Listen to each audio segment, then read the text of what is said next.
Staff छुट्टी पर था, इसलिए आपसे मुलाकात। नमस्कार, आदाब, सत श्री अकाल, सलाम वालेकुम। आंखों देखी मुरादाबाद में आपका स्वागत है। जैसा कि हमने आपसे वादा किया था कि संडे को आपसे मिलेंगे, लेकिन इस संडे को होली पड़ गई। होली की बहुत बहुत बधाई हो आपको। और पूरा स्टाफ छुट्टी पर था, इसलिए आपसे मुलाकात नहीं हो पाई। तो आपसे वादा किया था कि एक लेडी किलर की कहानी आपको सुनाएंगे। तो कहानी कुछ इस तरह है।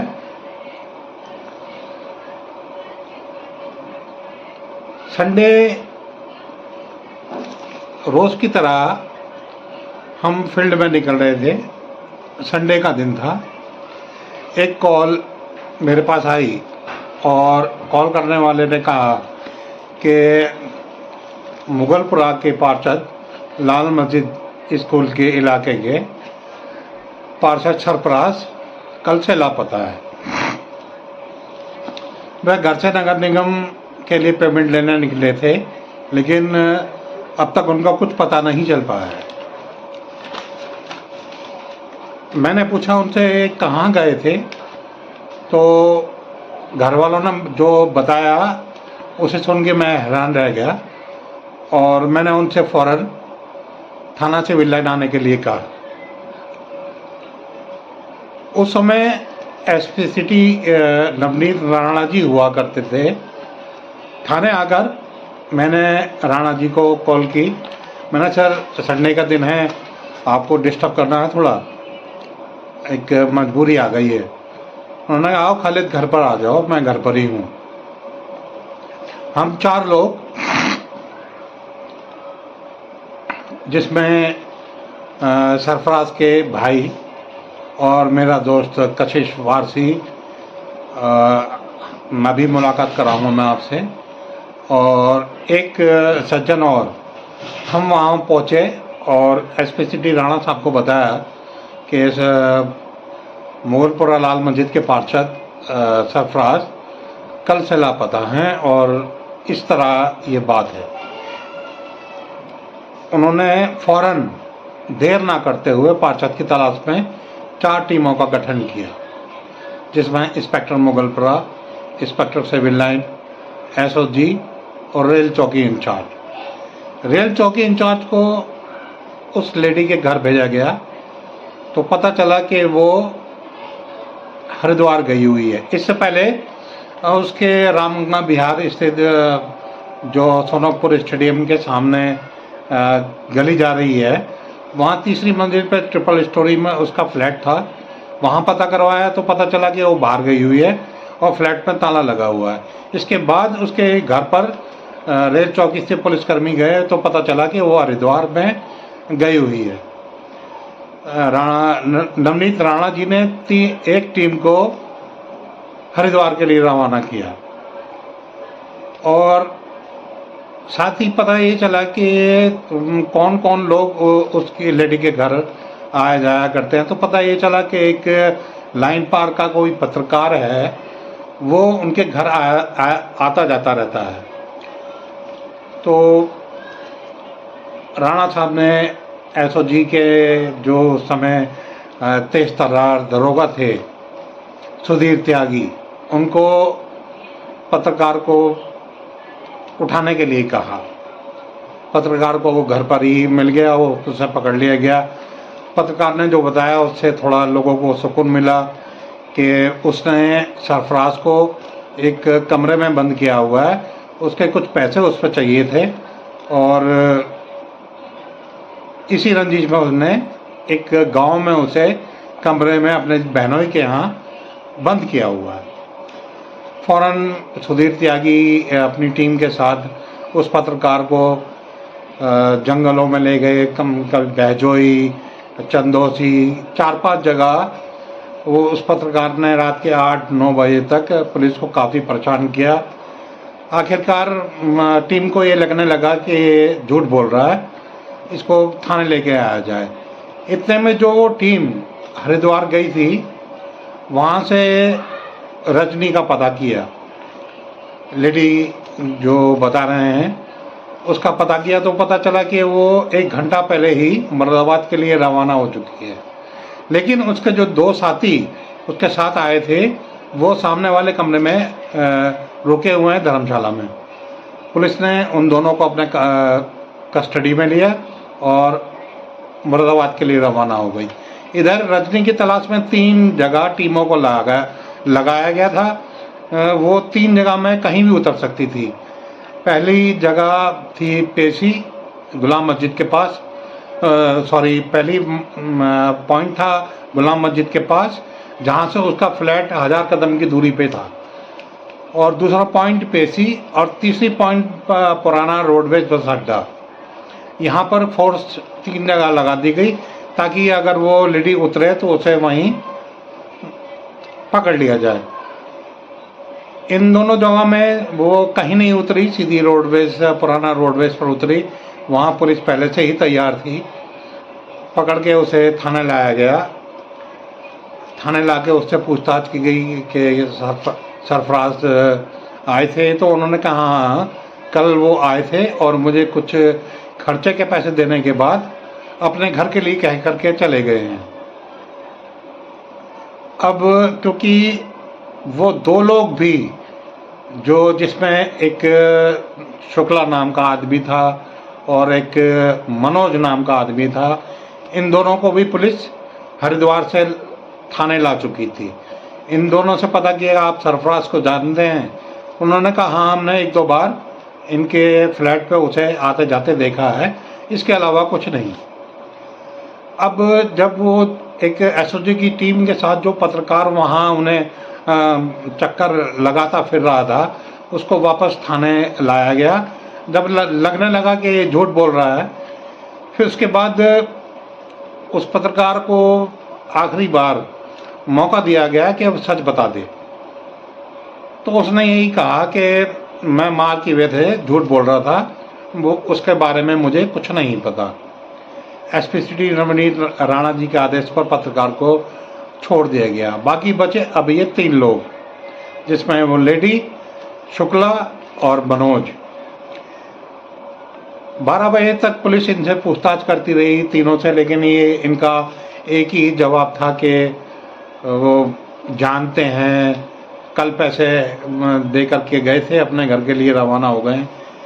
इस तरह की ये बातें 1-2 बार 2 बजे तक चलती रहीं। सुबह के 3 बज चुके थे, पानी बरस रहा था। राणा साहब, एसपी सिटी राणा साहब खुद 3 बजे थाने आए। थाने आकर के उन्होंने रजनी से, लेडी से पूछा कि सरफराज के बारे में कुछ पता है? उन्होंने बताया कि कल वो आए थे, मुझे पैसे दे करके गए और अपने घर चले गए थे। और शुक्ला से पूछा कि उसने वही रटाया जवाब तीनों के पास था।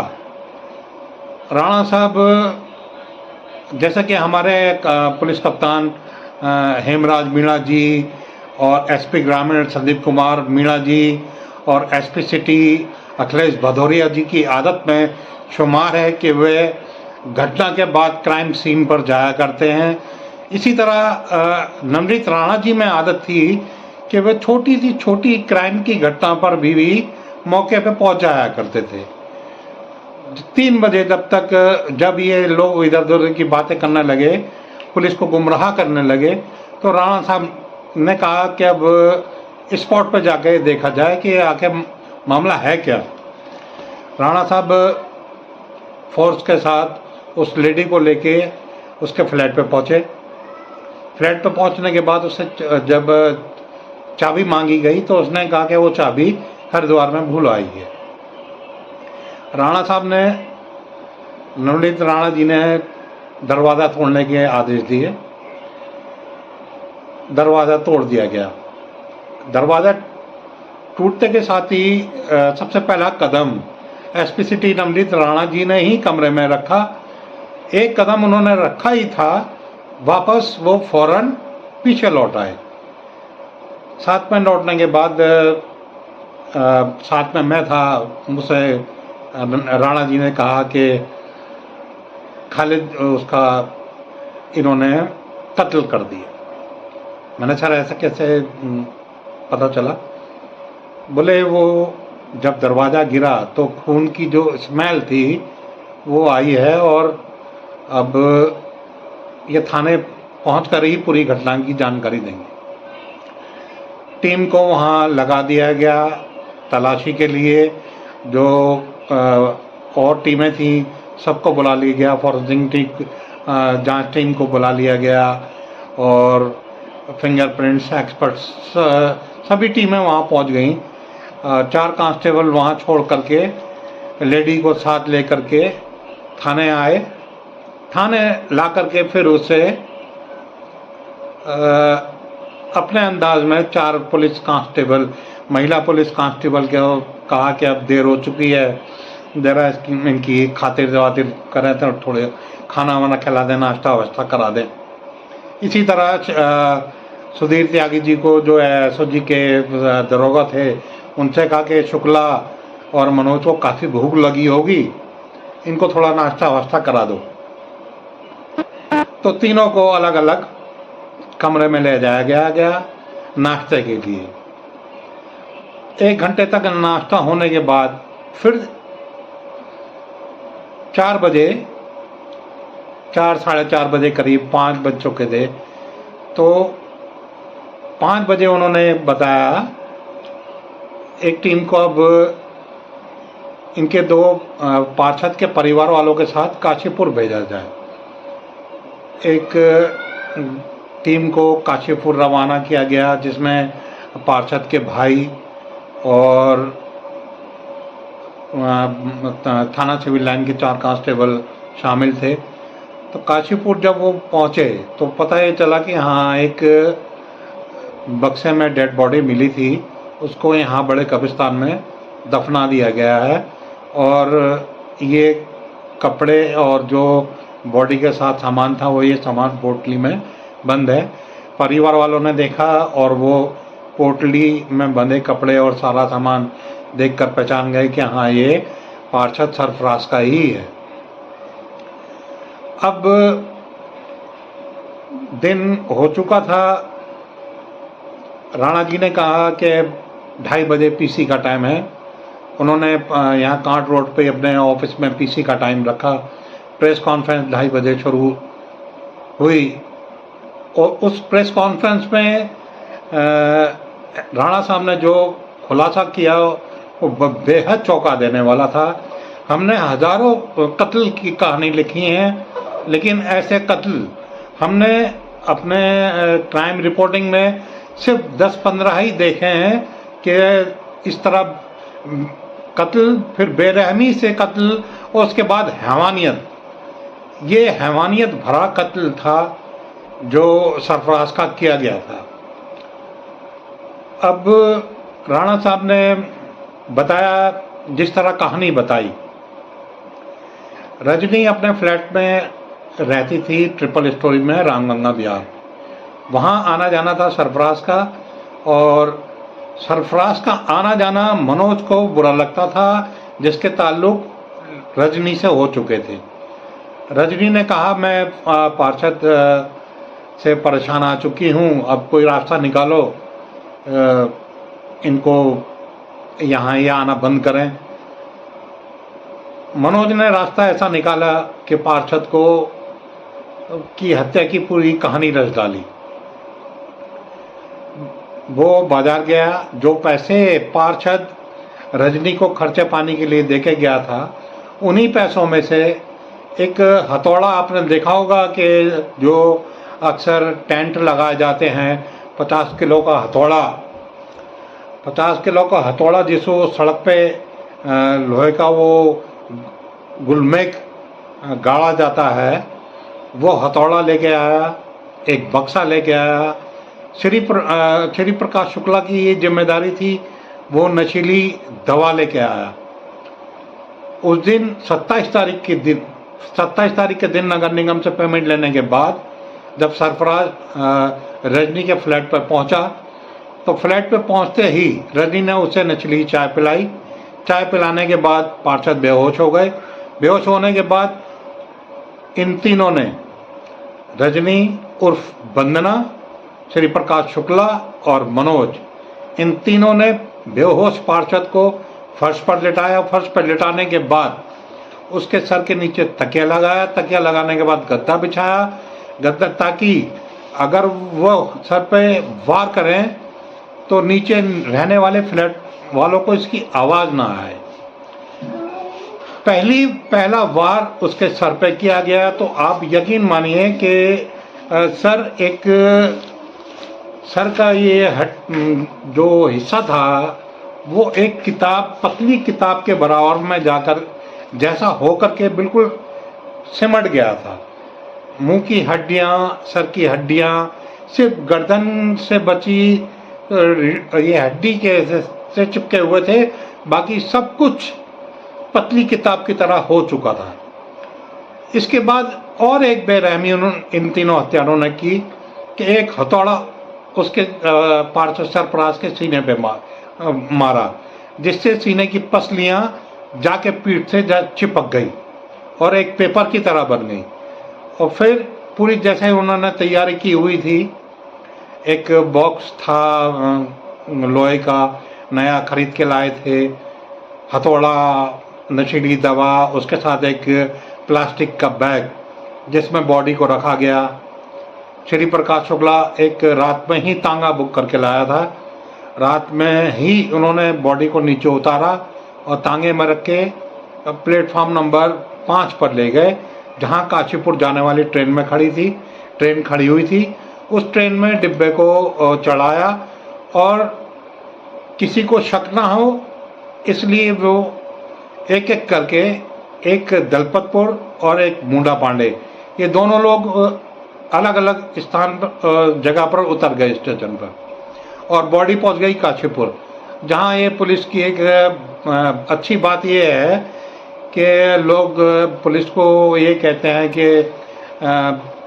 पुलिस पैसे लेती है और ढंग से काम नहीं होता। तो एक चीज़ मैं पुलिस के बारे में आपको बता दूं कि ऐसा तो है, कुछ लोग हैं डिपार्टमेंट में, लेकिन जब कोई डेड बॉडी लावारिस मिलती है तो यही पुलिस वाले होते हैं जो अंतिम संस्कार उस बॉडी का किया करते हैं, अपनी जेब से पैसे खर्च करके। इतना ही नहीं, पहले मॉर्चरी वाले को 300, 400, 500 रुपए तक दिए जाते हैं। उसके बाद अगर देखा जाता है कि अगर ये बॉडी किसी हिंदू की है तो उसे शमशान घाट ले जाया जाता है। उसकी लकड़ी का खर्चा, कम से कम एक बॉडी का खर्च 1500, 1200, 1000 तक का होता है। और मुस्लिम अगर किसी लावारिस की बॉडी हुई तो उसको कब्रिस्तान में दफनाया जाता है, उसका भी 400-500 रुपये की पर्ची कटती है, जो पुलिस वाले अपनी ही जेब से खर्च करते हैं। ये बहुत बड़ी जिम्मेदारी का काम है कि पुलिस वाले एक लावारिस लाश का अंतिम संस्कार अपनी जेब से कराते हैं। तो इसके बाद ये तो खैर पुलिस की एक बहुत अच्छी बात है कि अब तक ये पुलिस कर्मी अपनी जेब से पैसा खर्च करके लावारिस बॉडियों का अंतिम संस्कार करते हैं। मुरादाबाद में एक संस्था है जो काफ़ी लंबे समय से चली आ रही है, उस संस्था को भी ही पुलिस वाले पैसे दिया करते हैं ताकि लावारिस बॉडियों का अंतिम संस्कार या उनको दफना दिया जाए। बहुत अच्छा काम ये लोग कर रहे हैं मुरादाबाद में। तो पार्षद की बॉडी को वहाँ काशीपुर के बड़े कब्रिस्तान में दफना दिया गया। परिवार वाले वहाँ कब्र पे गए और अपना जो दुआ वगैरह मांगनी थी उन्होंने मांग करके वापस आए। तो इस तरह पार्षद सरफराज का कत्ल किया गया। इससे पहले एक और कत्ल हुआ था और पूरी प्लानिंग के साथ वो कत्ल किया गया, जिसमें लेडी किलर, जिसे नाम दे रहे हैं हम लेडी किलर, उसका इस कत्ल से दूर दूर तक नाम साफ हो चुका था। वो कत्ल था पत्रकार मोतीउर रहमान, मोतीउर रहमान एक ऐसा पत्रकार था जो जिसकी अच्छी आदत थी, सभी से व्यवहार था। बल्कि एक जिला अस्पताल में एक स्टाफ नर्स थी, उनकी बहुत अच्छी दोस्त थी। अक्सर आज घूमने आया जाया करते थे वो लोग दोनों। तो उस लेडी ने, रजनी ने, मोती को अपने कब्जे में किस लिए किया, क्या चाहती थी, इससे पहले हम आपको बता दें। रजनी उर्फ वंदना थाना सिविल लाइन के इलाके में पड़ता है छोटा चौराहा, वहाँ की रहने वाली। उसके पड़ोस में रहता था लल्ला उर्फ सैनी, एक लड़का जिससे रजनी प्यार किया करती थी। धर्म एक था लेकिन बरादरियाँ दोनों की अलग अलग थी। दोनों के ही घर वालों को रिश्ता पसंद नहीं था। तो रजनी क्योंकि पैसे वाली थी और लल्ला को वो अपने साथ, जैसा कहा जाता है, लल्ला को वो अपने साथ मुंबई ले गई। मुंबई से 6 महीने बाद वो अकेली लौटी। लल्ला का कुछ पता नहीं चल पाया। यहाँ लल्ला के घर वाले रजनी पे प्रेशर बना रहे थे कि लल्ला का पता बता दे, कहाँ है हमारा बेटा, नहीं तो हम पुलिस में कंप्लेंट करेंगे। रजनी ने लल्ला के घर वालों से पीछा छुड़वाने के लिए ही पत्रकार मोती का इस्तेमाल किया। उसने अपने आप को बीमार दिखा करके वो हॉस्पिटल में एडमिट हुई, पत्रकार से मुलाकात की। मोतीउर रहमान क्योंकि एक अच्छे दिल का पत्रकार था, वो रजनी पे उसको तरस आया। उसने अपनी महिला दोस्त स्टाफ नर्स के कहने पर उसका इलाज दिल्ली पंत हॉस्पिटल में कराया और उसे बिल्कुल ठीक करा करके मुरादाबाद ले आया। इस बीच जो कंप्लेंट लल्ला की रजनी के खिलाफ जाती, तो वो उस कंप्लेंट को, क्योंकि वो अब मोती से जुड़ चुकी थी, तो वो किसी काम ना आई। क्योंकि मोती और रजनी दो नाम ये एक हो चुके थे,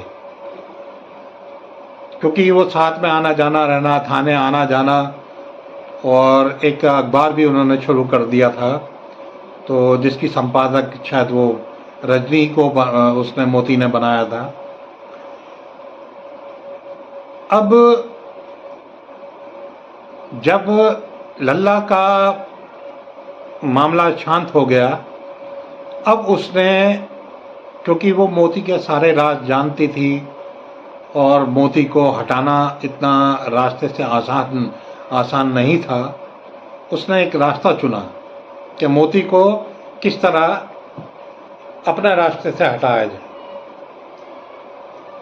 मोती का एक विवाद चल रहा था कि इसी एक एक्सपोर्टर से, जो लाजपत नगर में रहता था, उमर उसका नाम था। मोती के कुछ पैसे उसके ऊपर चाहिए थे या पैसों का ही कोई लेन देन था। तो रजनी ने खुद को बचाते हुए उस एक्सपोर्टर को मोती के खिलाफ भड़का दिया। एक्सपोर्टर ने रजनी के साथ मिलकर साजिश रची कि मैं घर पे एक दावत रखता हूँ, तेरा काम इतना होगा कि तू मोती को बस घर पे ले आ। उस दिन, घटना वाले दिन, मोती वहाँ अकेला एक्सपोर्टर के घर पहुँचा, जहाँ उसे सबसे पहले बियर पिलाई गई। बियर में साइनेट डाली गई। साइनेट वाली बियर पीते ही मोतीउर रहमान वहीं गिर गया और दम तोड़ दिया। इसके बाद इन हत्यारों ने बड़ी बेरहमी उसके साथ दिखाई। उसकी डेड बॉडी को कुर्सी से बांधने के बाद, मैं बता रहा, जैसा कि मैंने आपको बताया कि हज़ारों कत्ल की कहानी हम लिख चुके हैं, लेकिन ऐसे कत्ल हमने नहीं लिखे आज तक और ना ही देखे। 10-12 हज़ार में 10-12 ऐसे कत्ल हैं जो बिल्कुल ऐसी बेरहमी और हैवानियत के साथ किए गए हैं। मोती को मारने के बाद उसको कुर्सी से बांधा गया और 1 फुट की गुलमेक, जिसे कीला कहा जाता है दीवारों में या टेंट बांधने के काम आता है वो गुलमेक लेके मोती के यहाँ सर के बीचों बीच इन हमलावरों ने, उमर उसके 2 साथी और थे, उन्होंने मारा और वो कीला गुलमेक यहाँ पर मोती के सीने से नोक उसकी बाहर निकली। और मोती का कत्ल करने के बाद, ये गुलमेक ठोकने के बाद जब मोती पूरा नीला पड़ गया तो उसकी बॉडी को प्लास्टिक के बैग में पूरी तरह पैक करने के बाद अपनी कार की डिग्गी में उमर ने रखा और ले जाके कटघर का एरिया पड़ता है भैंसिया गांव के जंगल में उसे बोरे को फेंकाया। अगले दिन मॉर्निंग में मोती की भी ढूंढ मची। उसको उसके छोटे भाई गुड्डू ने जाके प्रेस में देखा। उस समय प्रेस में अखबार निकला करता था उर्दू का गरज। एक हमारे पहले मेयर थे हुमायूं कदीर साहब, उनका आईने आलम था। तो दूसरा यहाँ पर एक सरफराज भाई का अखबार था गरज, उसमें भी मोतीउर रहमान बतौर रिपोर्टर काम करता था। और हमारे सबसे पुराने अखबार शानदार दैनिक युगबंधु में भी वो क्राइम देखता था।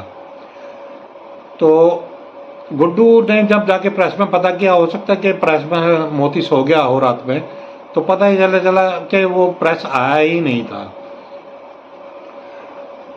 गुड्डू ने इसकी बात सभी पत्रकारों में बताई कि मोतीउर रहमान कल से लापता है और घर नहीं पहुंचा। अब ये चीज़ मैं आपको थोड़ा बताना भूल गया कि इसी दौरान मोती के ये कत्ल की साजिश से पहले उसका रिश्ता तय हो गया था। जब रिश्ता तय हो गया तो रजनी ने उसको रास्ते से हटाने के लिए साजिश रची थी, उमर को बीच में ला करके कि ये उसका सफाया कर दे। अब रजनी ने उमर को राजी किया कत्ल के लिए। उमर ने कत्ल कर दिया और कत्ल करने के बाद लाश को भैंसिया गांव में फेंका। मॉर्निंग में जब पत्रकार सब इकट्ठा हुए, थाना कटघर पहुँचे, एसपी सिटी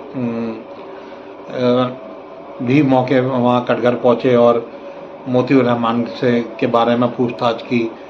तो जो कातिल था उमर, उसने भी अपनी गाड़ी में सबको बैठाया और उसकी तलाश करने लगे। रजनी भी तलाश कर रही थी, उमर भी तलाश कर रहा था। मतलब कत्ल करने के बाद लाश को कत्ल करने के बाद खुद भी हमदर्दी जताने के लिए साथ में लगा रहा कि किसी को शक ना हो कि मैंने ही कत्ल किया है। एसपी सिटी को उमर पर थोड़ा शक हुआ। एसपी सिटी साहब ने उमर के घर जाकर देखा और सबसे पहले उसका गैरेज खुलवाया। गैरेज खोलने के साथ ही उन्होंने देखा कि कार खड़ी हुई है, कार की डिग्गी खुलवाई। कार की डिग्गी जब खुली तो कार की डिग्गी के कोने पे थोड़ा सा खून उन्हें नजर आ गया। जब उन्होंने खून देखा तो वो उमर को साथ लेके थाने आए। थाने लाकर अब उमर से ढंग से पूछा गया कि महोदय अब आप बता दीजिए आपने मोती का क्या किया।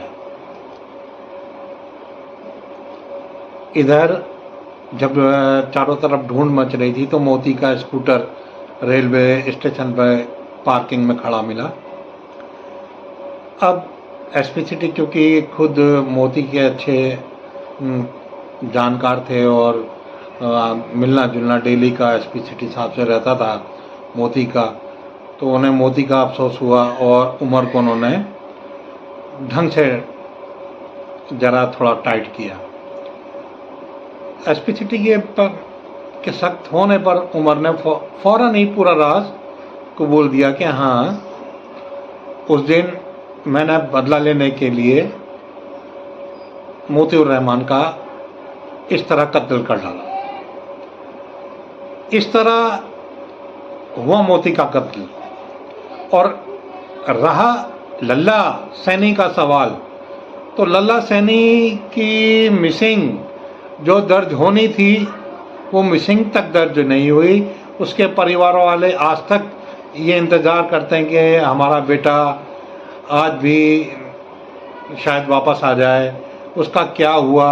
अलग अलग इसमें कहानी बनी हुई है। किसी को कोई कहता है कि रजनी का काफ़ी बड़ा घर था, उसने वहाँ ला कर के लल्ला सैनी को दफन कर दिया। कोई कहता है कि बम्बई में ले जाकर ने सुपारी किलर को पैसे देकर लल्ला सैनी का कत्ल करा दिया। तो इस तरह ये 3 लोग, जिसमें 2 कत्ल में मोती और लल्ला सैनी वाले में इसका इन्वॉल्वमेंट कहीं से कहीं तक नहीं था, लेकिन साजिश जो थी पूरी की पूरी इस लेडी किलर की ही बनाई हुई थी। तो ये 3 कत्ल हुए इस तरह। अब 3 कत्ल के बाद लेडी किलर का अंजाम बहुत बुरा हुआ। आज से 4 साल पहले उसकी भी मौत हो गई। उसकी मौत होने के बाद परिवार वाले को तो दुख तो होता ही है, लेकिन शायद ही उन रजनी के और वंदना के परिवार वालों को दुख हुआ हो, क्योंकि उसकी आदत ही कुछ ऐसी थी कि वो जब लल्ला सैनी से उसका चक्कर चला तो वो परिवार वालों ने उससे बोलना बंद कर दिया था कि हमारी बिरादरी अलग है और तू इसके साथ घूमती है, अच्छा नहीं लगता, समाज वाले उंगली उठाते हैं। तो तभी एक भाई थे उनके जो अलग हो गए थे अपनी बच्चों को लेकर के। रजनी सिर्फ अकेली घर में अकेली रहती थी, कोई उसके घर में नहीं रहता था। सिर्फ मोती का आना जाना बाद में शुरू हुआ तो थोड़ा खौफ लोगों को हुआ कि अब इस घर में एक पत्रकार आने जाने लगा है, तो लल्ला सैनी का मामला वहाँ दब गया। और इधर मोती को जब रिश्ता तय हुआ तो मोती को मारने के लिए उसने रजनी ने उमर का सहारा लिया। इस तरह उनने 3 कत्ल कर डाले और खुद भी इस दुनिया से रुखसत हो गई। तो ये क्या नाम है आपका? मिराज अहमद। महाराज भाई, ये पूरी घटना बताएंगे किस तरह हुई थी, कब आपके भाई घर से निकले और कहाँ उनकी बॉडी मिली, कहाँ क्या कैसे किस तरह ये वाक़या हुआ सब? इस वाक़ये को तो इस पूरी कहानी का पूरा बताएं किस इस तरह। वाक़ये को तो करीब हो गए 22-23 साल हो गए। जी घर से करीब 12 बजे के टाइम पे निकले थे। जी इससे कह के पेमेंट लेने जा रहा हूँ मैं, जी। और वापसी नहीं आया वो। अच्छा 27 सितंबर 2001 की बात है ये। जी और 29 सितंबर 2001 में उनकी बॉडी मिली। जी। कहाँ? बॉडी भी नहीं मिली, कब्र मिली वहाँ पर काशीपुर में, बड़े कब्रिस्तान में। अच्छा, जी। तो इस दौरान क्या हुआ? इस दौरान वो था शुक्ला था एक, और एक वो था लड़का और था, रजनी थी।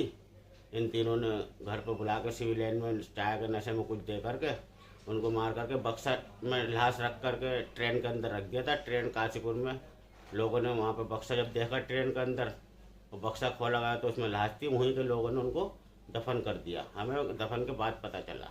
इन 3 लोगों में कौन कौन शामिल थे? एक रजनी थी, एक शुक्ला था एक और मनोज नाम। मनोज क्या मनोज नाम है। मनोज नाम था तीसरे का। तो इसमें आपने कंप्लेंट की थी, पुलिस ने मिसिंग के बाद गुमशुदगी के बाद ढूंढा, क्या हुआ था उस रात? जी, हमने उसमें कंप्लेंट की थी। गुमशुदगी के बाद बहुत ढूंढा हमने। फिर उसको शुक्ला जो नाम था, शुक्ला को पकड़ करके लाए थे उसको कहीं बाहर से। उसने बताई सारी वारदात। जब उसको सख्ती करी गई उसके ऊपर तो उसने सारी वारदात बताई। मुँह पे वारदात पे लेकर के गया। इससे पहले एक 2-3 लोगों को और पकड़ा गया था जिनसे पूछताछ की गई थी और वो रात भर पुलिस को गुमराह करते रहे, जी वो जिसमें एक शमशेर भी शामिल था कोई। जी हाँ, वो शक के दायरे में थे लेकिन उनका कोई हाथ नहीं निकला। रात भर पुलिस को गुमराह जी करते। जी जी जी। तो फिर क्या हुआ फिर सुबह जब एसपी सिटी मौके पे वहाँ पहुँचे हैं जहाँ पर मर्डर हुआ था, क्या हुआ वहाँ? जब एसपी सिटी वहाँ पर पहुँचे उसने बताया सारी वारदात, तो वहाँ पे उसका वो जो हथौड़ा सिर पर मारा था वो बरामद था, खून बरामद तो हथौड़े पर लग, फिर उसको लेकर के गए। अब क्या हुआ उसमें? रजनी क्या क्या है? रजनी मर चुकी है। उन दो लड़कों का हमें पता नहीं क्या जजमेंट में उनका कैद छूट गया था, मान पैसों का लेन देन होकर के उन्होंने अदालत से कैद छुड़वा लिया था। और कुछ कहना चाहेंगे? आपके भाई पार्षद थे, जी, कैसी आदत पार्षद थी? थे यहाँ के। कैसी आदत थी लोगों में मिलना बहुत जुलना? बढ़िया आदत के थे। वार्ड 70 के पार्षद रह चुके थे, मौजूदा पार्षद थे उस टाइम पर। क्या अब फैमिली में उनके बिना कैसा? बहुत उनकी कमी महसूस करते हैं सब लोग।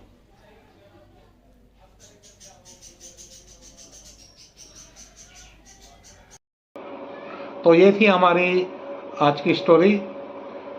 अगली स्टोरी हम आपके लिए लेकर के आएंगे मुरादाबाद की